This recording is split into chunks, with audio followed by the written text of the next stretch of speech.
Hello, everybody. Welcome to the Teaching Edge podcast. I'm very excited to have with me here today Kamar Qureshi from Knowledgehook.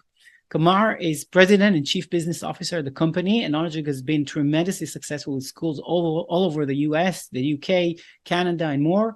And teachers and schools and districts really love it. We'll soon hear why.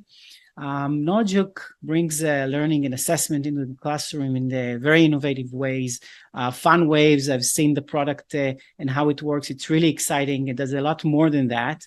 And it really empowers teachers with really effective tools and becoming better teachers. So Kamar, welcome. Let's get into it. Welcome to the Teaching Edge podcast. And thank you very much for being with me here today. Yeah, pleasure to be on. Thank you, Amir, for having me. Yeah. Thank you. It's a real pleasure and really seeing the success of the company. You started back in 2016 or 14? 2016, yeah. 2016. That's Yeah. right.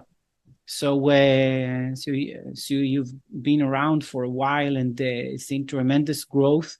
Um, let's um, uh, let's just start with explaining what Knowledgehook is and what you do.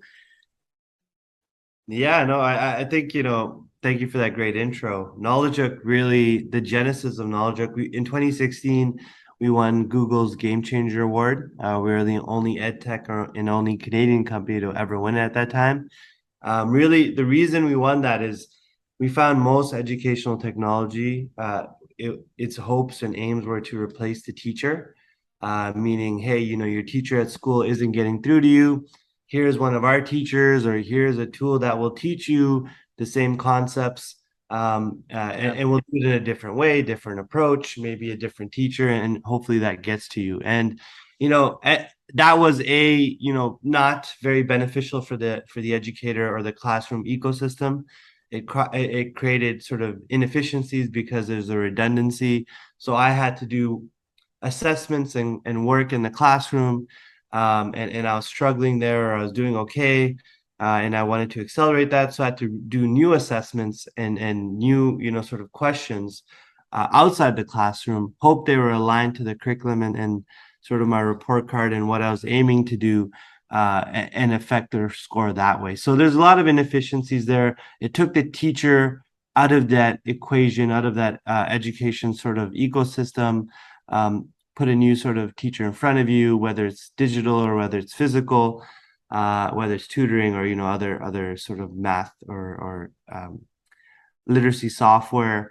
So it really didn't serve the existing ecosystem. It was really subsidizing it. So that was one thing we looked at. Another thing was, teachers themselves. If you look at the students that pick up these programs, they're usually some of the more advanced students. The students are already doing pretty well or are great, and they want to accelerate. They call them keeners, so to speak. Yeah. So you're finding that a lot of ed tech was created by very smart students themselves.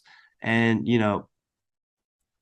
famously, I think, Bill Gates went on stage with Saul Khan, Right. and Khan Yeah. Academy was going to change the world, flip the classroom. Thomas Edison, same thing, after the invention of the light bulb, obviously, and projectors, they thought the classroom was going to be flipped, meaning that students do their own learning. And even Steve Jobs went on stage with the PC and said, hey, this is a flipped classroom. The teacher's role is going to be a lot smaller. I think they've all admitted they were wrong, right? So you can't really replace the teacher. And the students that are going to pick up this stuff and accelerate are the ones that are already doing pretty well, the ones that don't need a lot of supervision, whether they have the resources or the support at home. So that was leaving the majority of the classroom still in the dust, so to speak. That's a very good point. Yeah. And I think many companies who develop products, they look at the big jump, the big difference that you can make, but you don't necessarily think of what sector, what section of the market you are actually improving. Yeah. So thinking of the broader spectrum is it makes sense, but evidently many are not doing that. Yeah. Well, the results are there, right? If you look at technology and education have been around for decades now, right? And math scores and literacy scores are declining. Maybe literacy not so much, but math scores are declining. I believe in the US, I have a statistic here. I think, after grade 8, only 34% of students are proficient in math. 34%, right? And if you look at the way, so you could say that, hey, technology, if anything, seems like it's going the opposite way because proficiency scores are going down in mathematics, for example, and education technology penetration is going up, so it's an inverse relationship. I think a lot of that really stems from the students, just a bifurcation of students that are already going to do well. They continue to do well with more resources, while the students that are left behind, they don't even know how to pick up those resources, and they have other challenges. Most students, it's not that they can't understand the teacher. They're dealing with things at home. They have other issues. There's now a huge war going on at home, which is between gaming and social media, and then also your homework and school, and shorter attention span. So there's all these things we're dealing with, and I'll get to what Knowledgehook does, but really those are the key elements we really saw and are continuing to see in sort of the landscape, which then prompted us to create Knowledgehook. Yeah. Yeah, it's very important to look at it that way, and I know, especially for teachers who are listening, I think it's very good to hear, tech companies not coming to replace the teacher or improve upon what's being done in school, but you are really integrated into the school, which is That's right. yep. Yeah, I think the key thing for teachers is is like, we know what like, it's research based, it's proven. What will have the greatest impact on improving math achievement is building teacher capacity. So it's not about the better technology or the better sort of way to show a student something. Students, math is a very technical language. There's very complex pieces that the educator, and B, the learner need to sort of understand together, right? Be on the same plane for. So, for example, the average kindergarten or grade 1 to grade 10 teacher teaches multiple subjects, right? So if you're a teacher in a elementary or secondary school, even early high school, you teach more than math. You teach more than you teach roughly 8 subjects. And then on top of that, well, in Canada and the US at least, and on top of that, you have 30 plus students a class sometimes, right? So, your ability as an educator to effectively, assess and sort of help every student on their respective journey is limited, right? So you have to do things at a classroom level. And the problem with the classroom level is, you don't have that data source available. There's a lot of tools that are assessment tools. There's tools, that are summative assessment, meaning, hey, you've taught a whole topic, and then you're now doing an assessment on the students, and you know that, XYZ students are struggling, but you have to jump to the next topic. You can only do so much except report to them that, hey, they're struggling here. There's a final exam. You got to prep for this. You got to, Yeah. study on your own. Yeah. You can't really help them actively real time while the students are going through those misconceptions. Yeah, and many times I guess it would be also inaccurate if you get a student who gets tense under a testing situation. They might not even be assessed correctly. That's exactly right. So that's a great point as well. So it's sort of these very bespoke situations for students. It's either math is a very technical language. They could be lost just in the question. They may understand how to do the math, but they get lost. I think we have all experienced that, like trying to decipher what the question is asking. And then B, it's like, yeah, you get test anxiety. And the more common thing is the situations at home. Parents could be going through divorces.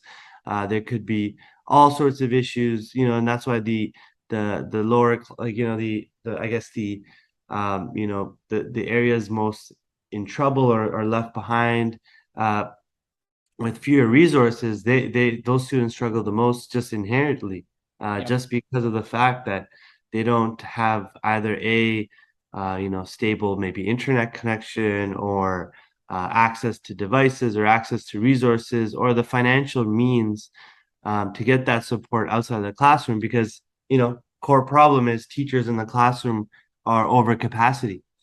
So now I'll tell you a little bit about the software, building all that sort of Yeah, let's hear what it does. Yeah. theme about Knowledgehook. Yeah. So for us, really the founder, I'm the chief business officer, president, one of the co-founders with Travis and Lambo and Travis Ratnam. He's the CEO and he's the guy who came up with this. He struggled in math growing up. He was called the quote unquote dumb kid because someone pulled the report card when the teacher was out of the class and saw he was the lowest performing student.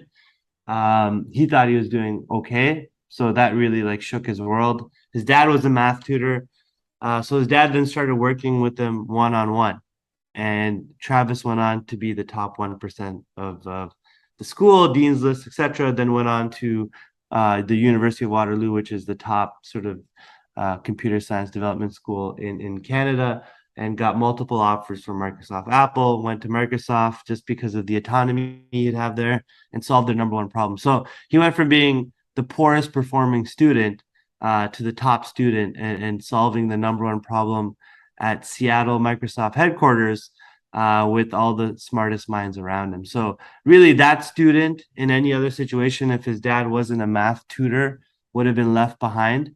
And we would have lost sort of someone who moved the dial, right, for society because everyone uses Microsoft, right? So Office. So I think that's a great example, and there's probably a billion examples like that, right, of students that are just not, they think differently. They don't learn in this factory approach of the classroom these days of, hey, there's 30 students. I don't have time. Teachers want to do whatever they can, but it's very hard. So we lose a lot of students that way, right? And that's really sort of the conundrum we're in. The technology is advancing. The need for STEM workers has exponentially grown, and it continues to daily, if not weekly. Really, if you look at the GDP of the U.S. alone, there's over $4.5 trillion. You hear about all this unemployment. I mean, sort of job openings and still unemployment. It's because there's a lot of STEM jobs they just can't fill, right? And immigration can't work fast enough yet. Then the whole world is very much driving towards STEM economy as well. So it's really going to be a race for labor, for economic prosperity, I believe, in the future, if not already. So you compound all those problems, and so when you step back, Knowledgehook really, the reason we won the Google Game Changer Award and the reason we're doing very well, and we're, for us, we don't spend a dollar on marketing. We literally work through referral of teachers because teachers love us and we are built for teachers. So, really the concept of Knowledgehook is this. So while students are learning in the classroom, we do something called formative assessment. All of our sort of the software is built. So here's one thing I'll say first, because I know there's a lot of ed tech entrepreneurs out there as well as teachers. The way we look at technology and building technology is not to say, hey, Facebook's doing really well, let's build the Facebook of education. We don't think, you can't find the solution, look for the problem. And we learned that. Obviously, the founder story is one thing, taught him that, hey, personalized learning can unlock, or that right teacher can unlock a student's mind and change their life and change the world, right? So that was the operating thesis. But then we work with sort of school districts throughout North America, sat in classes, saw what worked, what didn't work with teachers, with students. So we actually did that grunt work on the ground. And the Knowledgehook sort of evolved over time. But our underlying thesis was, look, teacher capacity is important. Teachers play the biggest role. It's not going to be technology replacing teachers, because even in corporations that are technology corporations, you have a huge people, culture, HR department. Why do you have that if it's very transactional? It's not. I think there's a lot of things that, employees, like students, like humans in general, need to unlock through coaching and through support, right? And that's what teachers should do. So how do we support them in that? So here's what Knowledgehook is. Knowledgehook uses formative assessment cycles, like using game shows and homework. So what a game show is, if I'm a teacher in class, I can teach a subject. Students right away, I can run as soon as I teach, hey, here's multiplying fractions. Students can right away answer questions. So we'll run a quick, engaging game show. Students actually look forward to being assessed, which is So really the cool. students work on tablets, on Yeah, so that's a good question. So we have a low tech mode and a high tech mode. So the high tech mode is students are on computers, laptops, iPhones, or anything, right? Any phone. It's web based. So Knowledgehook is all web based, can be used on any platform, on any device, on any level of bandwidth. We actually tested because now we're in 13 countries. We tested in the lowest sort of bandwidth environments, and we know that the technology works well.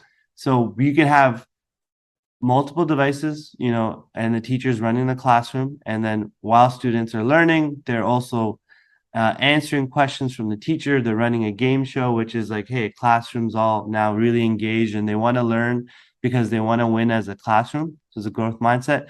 But at the same time, the low tech mode is the teacher has one device and students have QR codes. So A, B, C, D, you can print them out.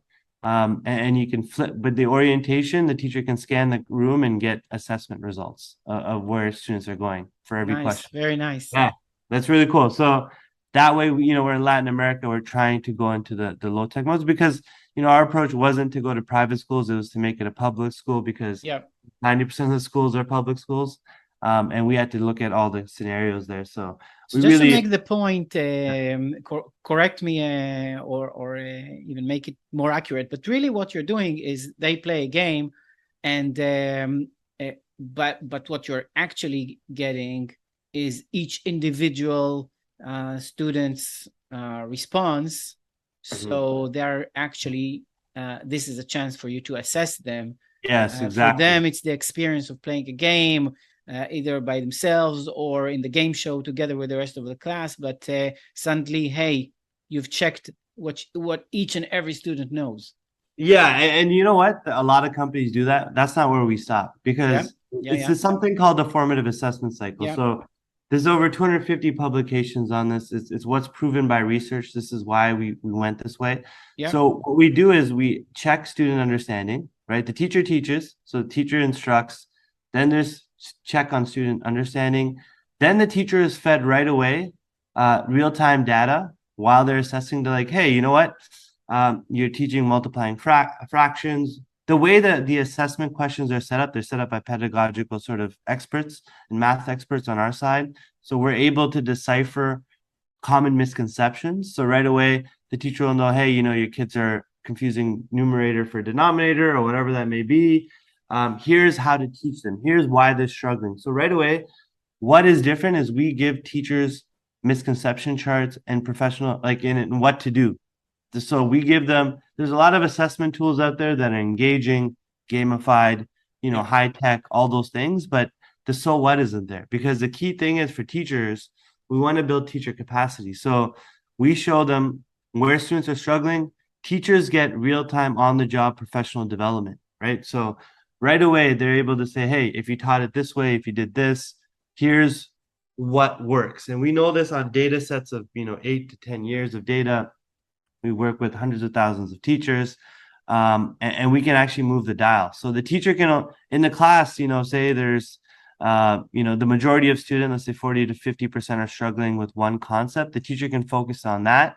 Then the software follows the student to home and then can, assign personalized homework, and push prompt the right questions. And, Knowledgehook software, the way it's designed can uncover. So say a student's in grade 5, we can uncover misconceptions from grade 3, grade 2, and that compound over time and address those issues and then get the student back up to speed. So really so you can close the gaps rather than have the student then be left behind and be that be that. Well, that's the thing. You have one bad year of math, and every year math works in scopes and sequences.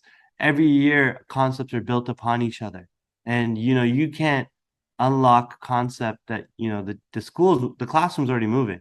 You have to figure it out on your own, but you don't know where to start. So Knowledgehook really helps you unlock that. It helps train teachers real time on the job, make better teachers, create capacity for teachers by helping them assign personalized work, helping them sort of take out the PD efforts that they have to do, and really run better classrooms. So, and that's all driven by data, student data. What we also do is now connect parents, so parents are connected because that's a huge part of the support ecosystem. Parents can see and send cheers to students and see the progress they're making. They're tied to the classroom, to the teacher in a non sort of capacity draining way for the educator, but in a way that parents feel informed and involved, which is helpful for teachers. And now we have a tutoring and gaming ecosystem attached to that, which offer support outside of that, but also engagement, encouragement, all those things on the gaming side. So that's really how it works. Teachers share formative assessments with the whole class in a game show to check for understanding. The teacher receives a report saying which students are struggling. Teacher accesses those support documents to learn how to help the student. Teacher adjusts their instruction, and then the teacher assigns missions to individual students to ensure the students have grasped the math concept. So really, there's multitude of things that teachers can do with that data set, and Knowledgehook helps them select the right thing, right? So that's really the difference, and we don't see that there's a lot of people doing what we're doing. The only competitor we had early days, I know a lot of sort of our sort of incumbents or partners here have pivoted their language to us, but really you can't, because I think the key thing is we looked at edtech as the Venn diagram of technology, gamification, but content as well.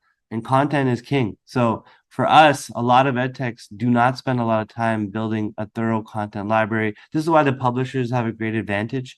Like, our content has been built over the last 6-7 years with the same individuals who wrote the textbooks, over the 50, 60 publications. The rigor of content needs to be there as well, right? For the teacher and the student. So we have expert level research back, evidence-based approaches that with a huge content library that span all the scope and sequences of mathematics globally.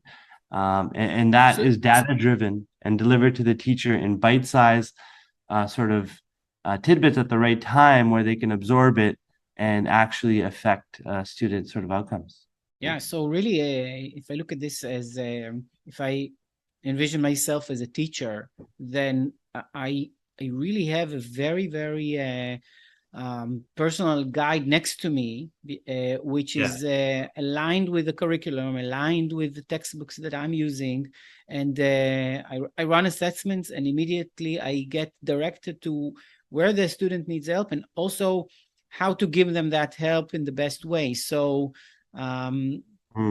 so it's like my assistant helping me be a better teacher, which is that's right. which is Exactly. We wonderful. call it a coach in the pocket, right? Yeah. Exactly. It's Good a ed tech coach. doesn't. Yeah, a coach is a Yeah. good word for it. Yeah.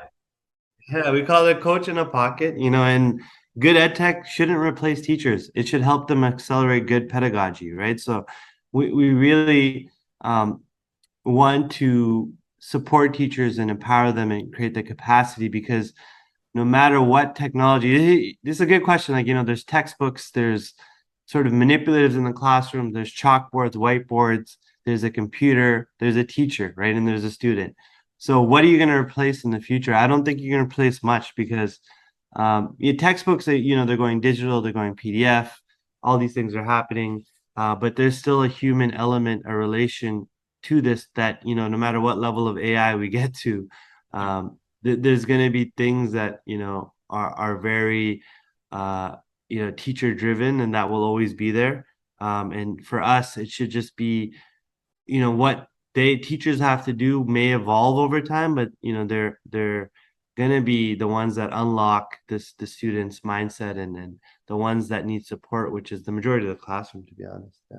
So if you had to pinpoint what are the main pain points for the teachers that Knowledgehook really solves well? What would these be? Well, I'd say a couple of things, right? So, one, the first thing is this. Most teachers, like I said earlier, have to teach many subjects. Math is we're in math right now, we're in coding, financial literacy, we're going into literacy, all the subjects we're going to go into because the system itself is not math. I mean, it's subject agnostic. It's really PD for teachers, real time using Yeah. engaging formative assessment, then this ecosystem around it. So number one problem for teachers I find is they teach many subjects. They don't get proper training. There's PD days or professional development days, but now there's not enough teachers in the system, so you can't even release teachers to learn more or get educated, which most other professions are able to do. You get a new language in coding or STEM, and developers like Google, Facebook, they'll pay you to go get training, right? Yeah. It's not the same in education because there's a shortage of teachers now, even more than ever. And they have to teach, again, like I said, math, for example, is a very technical language. It's something that, experts should be helping teachers get through, and they can't. So at scale, you can't train teachers effectively, which is what Knowledgehook solves with the math coach in the pocket, like we said, and that pedagogy and that access to information in bite-sized real-time daily sort of training, right? And that's non-intrusive and creates capacity. So they teach many subjects. You can't be it's the whole term of master of none type of thing, jack of all trades. Yep. Like in math is very technical. They need support, so Knowledgehook's there to give that to them. Two, it comes down to capacity. They have 30 plus students at times, 20 plus students. They have parents of those students. They have a lot they have to deal with outside of the classroom. And then what are you doing? You're giving them more technology, more things to learn. I think the average teacher in the US has 100 logins, which is insane. 100 logins. Yeah. So how do you expect them to manage all of that? So again, it comes down to the reason Knowledgehook is an ecosystem where we do training, assessment, tutoring, all the things that we do, parent dashboard, teacher dashboard.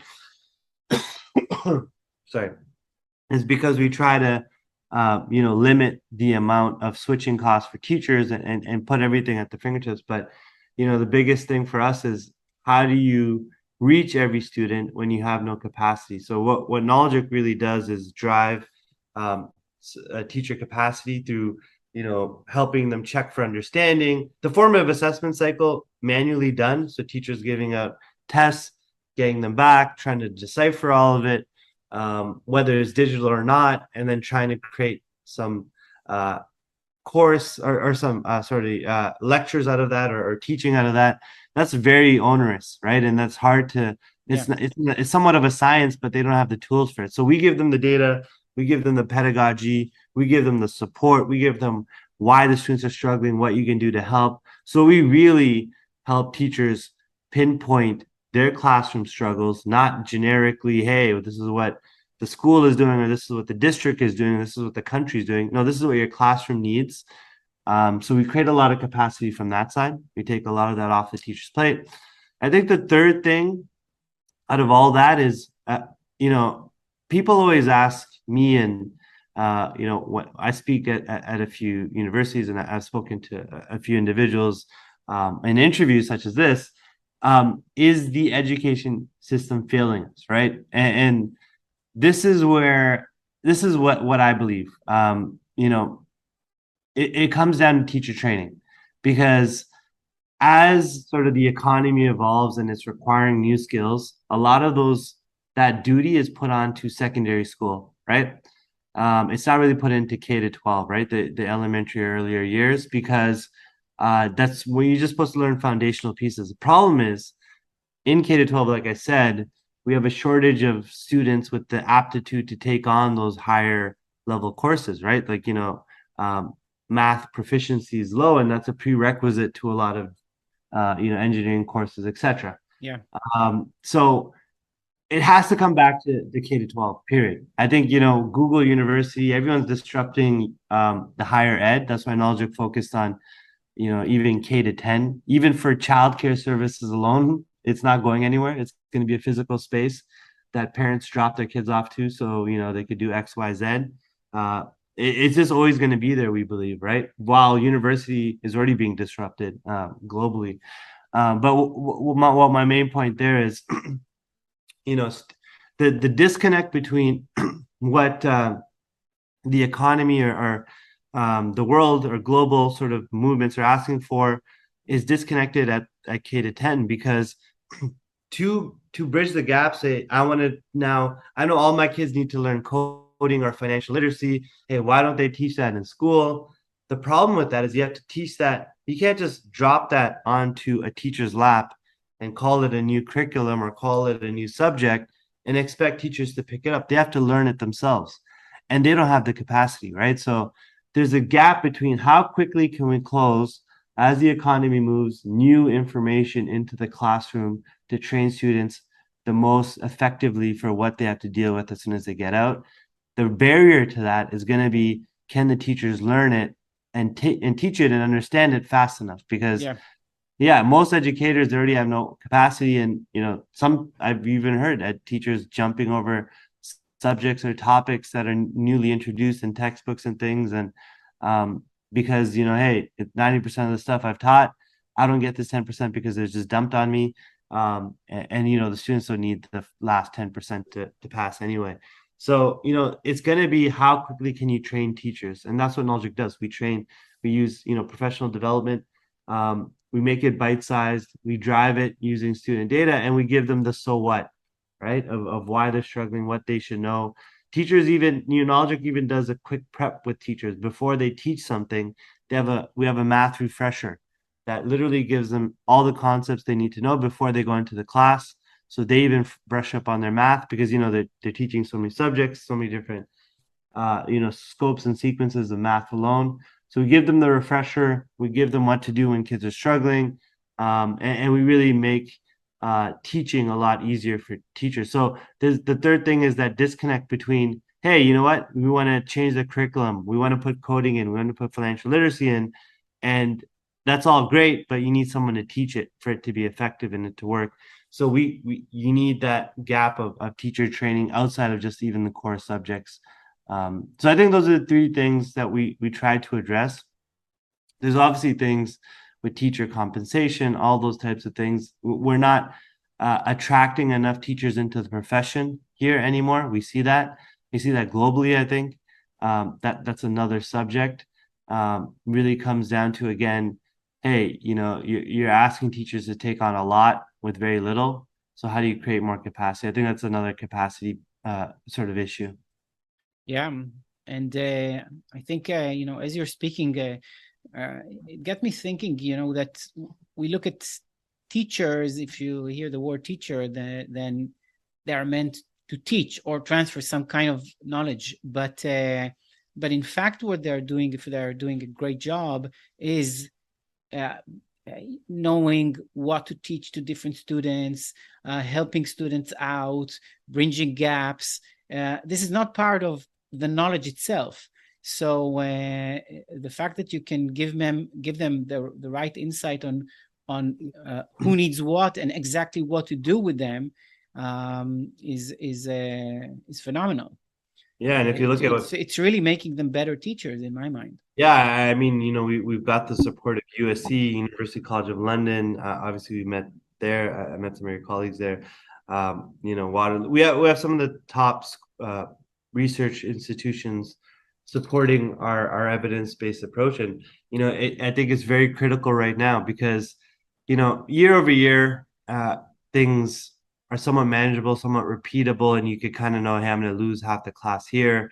But with COVID and the disruption of this blended learning or no learning environment for some students, the gap between the learning gap is immense now. There's some students who had access to technology, tutors, things like that somewhat stayed along, and there's others that didn't have any of that were really left behind, right? So I think now more than ever, teachers can teach for sure, but they need to know what they're dealing with. They need to know who's struggling before it's too late and these things compound, for them to actually get them help. And then students, the biggest thing is the student's mindset. It kind of falls into this, oh, I'll never be good at math, or I'll never be good at this and that.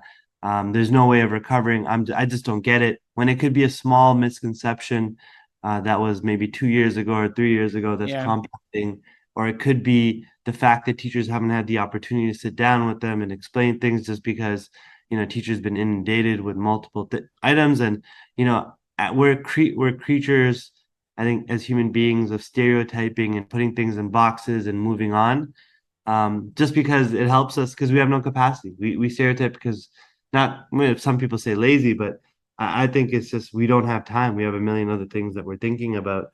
So if we're able to create and free up headspace, we can look at student situation more directly, and maybe unlock things that aren't as visible with data sets, or visible with what we collect or what we measure. And teachers can unlock more minds that can change the world, because a lot of the individuals, a lot of the people who think alike or learn the same way, they're already excelling in the workforce. We have a group of them, right? That's the one, they're the ones who get to make the decisions in most areas, not all the time, obviously.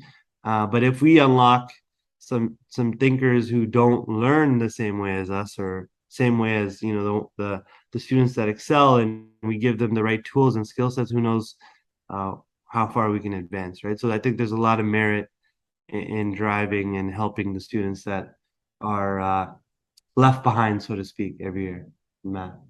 Yeah, very much so. Just a few words about the trends as you see them, as far as really learning materials, Yeah. specifically textbooks. Are they going away? Are they being replaced by digital? Obviously, there are huge companies who are behind Yeah. the textbooks. So where is that going? So Knowledgehook itself, we partner with Pearson, Marshall Cavendish, Nelson Education. Like, all those guys are, we're integrated with them now. They use our technology. We support their pedagogy, and we work very closely with them, right? So, I think it's this. I think most, even Pearson's going to this Netflix type model where their textbooks are sort of available. But here's the problem I see. So what's the problem with traditional publishing? They can't hire technical talent, much like any tech company, because if I'm a developer and I'm just leaving school, and I have an offer between Facebook, Google, like I said, or a publisher, Yeah, I'm gonna go towards a tech first that's company.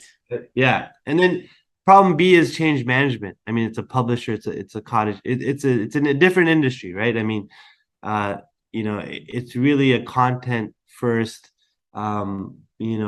sales first industry versus a technology first, and trying to change, manage, and pivot that is difficult. It's going to be difficult to do. It's restructuring, it's all those things. And there's going to be culture clashes there. So I think a lot of education or textbook companies, what they have to do is, here's where they're struggling. Here's where they will struggle. I think they're going to do well because there's that whole cost. What I said earlier is the content piece. They have content. Content is king. I said Knowledgehook focused on that Venn diagram, which included content with technology and gamification. We call ourselves a technology first publisher. Knowledgehook does, because we don't want to walk away from just being technology. You don't really build a moat or defensibility with just tech. Anyone can copy tech. Yeah. It really comes down to content, comes down to content experts, comes down to the data sets you build over time, obviously, and a lot of other things. But what publishers have is that content, the content knowledge, the content base, the ownership of it, and that's very valuable. Where they'll struggle, and why we want to be a technology first publisher is, if you think about the new world, it's not just a student picking up a textbook and saying, hey, let me read every page and learn where I'm going. There's not capacity on the student side for that, nor is there on the teacher side. So what does content have to do? Content has to follow data. So how does that work? You have to be able to present me the right. So there's a way publishers can work where it's like Google. And I type in, I kind of know what I want to look for. I can search it, and yeah, it'll give me a couple of references to textbooks or pages of textbooks or whatever, and I can scan through and try to find the answer I'm looking for. You don't always find the answer you're looking for in Google step one, right? You have to go through and do research, etc. Um, when Knowledge, I guess what the tech first publishers, which I think is the best blend, because PDFs and all that are great, but they don't actually find you where you're looking to be, right? So the ideal state is where assessments, curriculum, what you're doing in the class, and how you're thinking and what you need is presented in front of you in content. And that's where you need a data first, technology first publisher. And that's what we're trying to be. I think that's where traditional publishers will struggle because, yeah, they have this legacy data that is packeted or PDF'd in a way it is. But how do you add tags to that? How do you know, as students are going through assessments or going through struggles or going through homework, to present them with the right information at the right time where they don't have to search it. It's just the textbooks in the background and you're going through a learning journey, right? So I think there will always, you can't get rid of content. Physical textbooks, I still think they'll be around for a while, but, there'll be the PDF versions now. And it's just going to be, efficiency and screen time that we have to optimize. How do you get the right information to the right student, with all those other tools? And that's where I think, to your question, they're going to struggle. This is just a guess, but for my personal opinion, it's not unlike navigating with maps. You used to have, in your car, a book of maps, so that you can plan your journey. Right. And today the map hasn't changed. There is still a map. Yeah, well, only you don't need the physical. It's you have technology helping you navigate through the map and just showing you exactly the part that you need.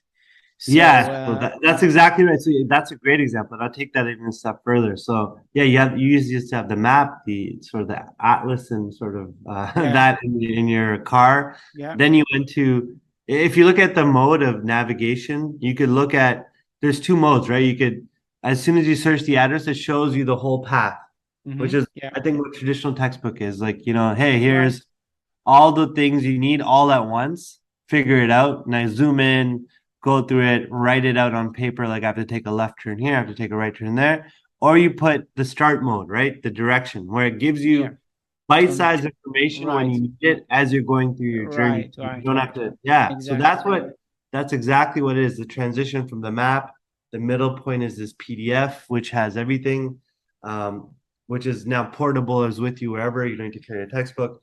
But then the ultimate thing is the navigation system, which gives you the right information at the right time and allows you to get to your destination, even if you have to take a U-turn, a detour, all those types of things. Say the smartest person gets to their destination in 30 minutes using Google Maps, but the students who's struggling has to do a detour here and there. They get there in an hour and a half, but they still get there, right? Yep. That's the beauty of what technology and that content, the map, can do. First of all, that's amazing. Now let me ask you questions. I know you're in schools, in districts, etc. For people who are listening who haven't used this technology, how do they get started? I'll obviously link in the show notes, your website. But what's the process for someone who says, well, this is something I'd like to try? What do they need to do? So I think the way Knowledgehook is designed, it's curriculum aligned. We're in French, Spanish, and English, fully translated. We're grades, K 1 to 10 right now. We'll go to K 11 to 12 in kindergarten very shortly. For us, we have a freemium and premium product. So we definitely want to get, like I said, we don't market. We don't have a direct sales team. We really have grown just through teacher referrals. Yeah. Teachers love us. They share it with other teachers. We have if you go on Knowledgehook's website, which is getting a revamp, but if you go on the website, there's a place called with the impact stories in it, which is just, a catalog, a library of teacher testimonials, and we don't really, prompt them to do this.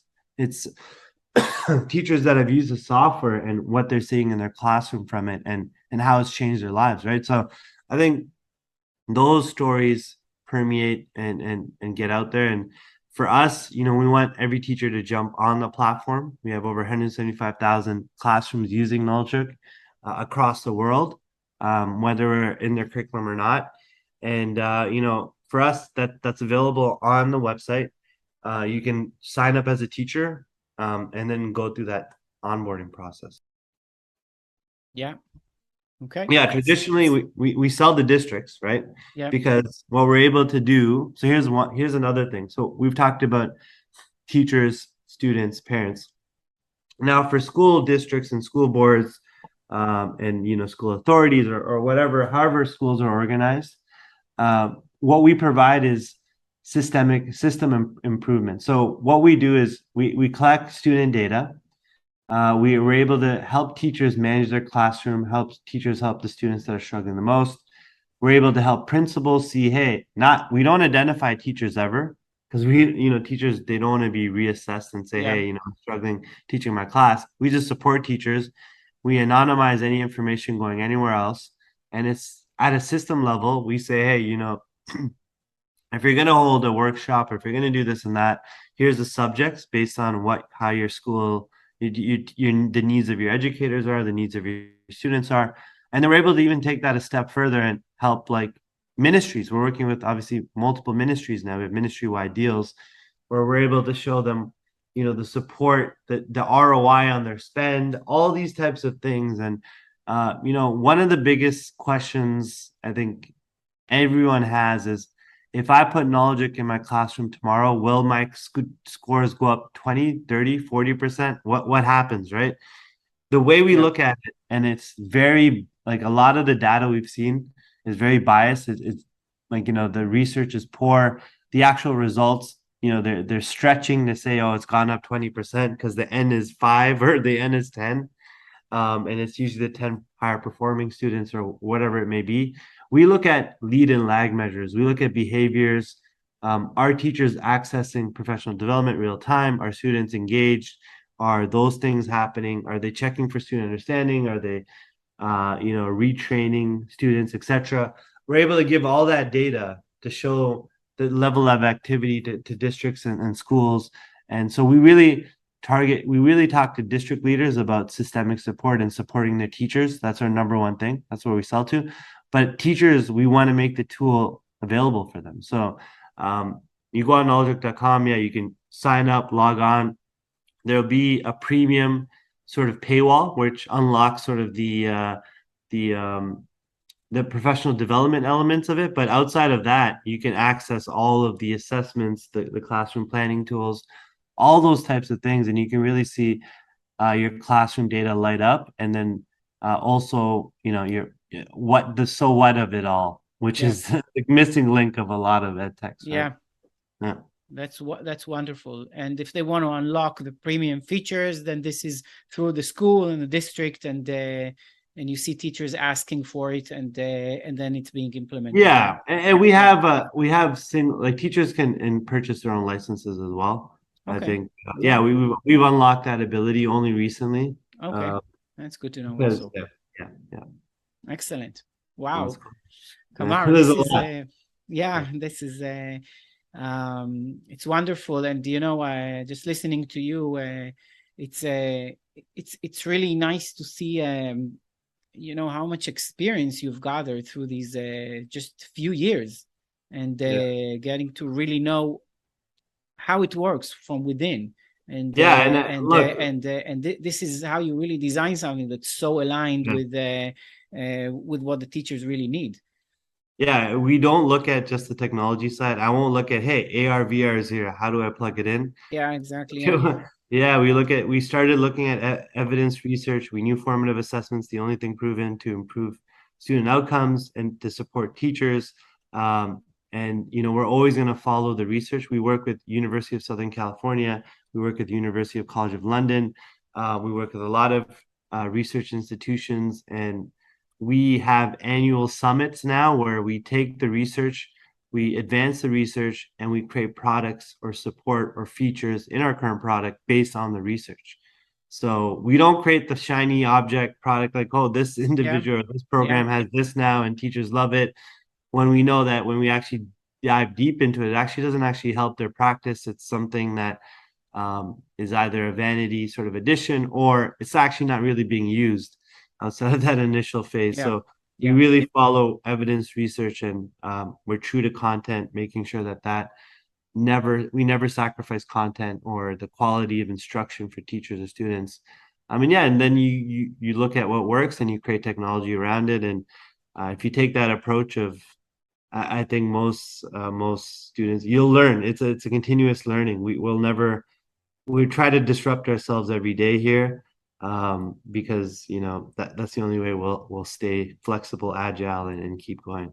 Yeah. Yeah.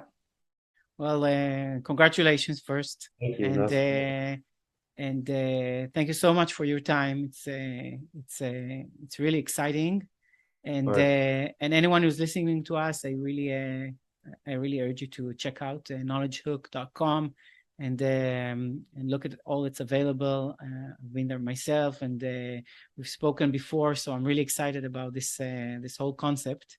Yeah. Kamar, I really appreciate it. Thank you so much. Of course. Thank you, Amir. This is great. Okay, Thank you. thanks a lot. Everyone. Bye.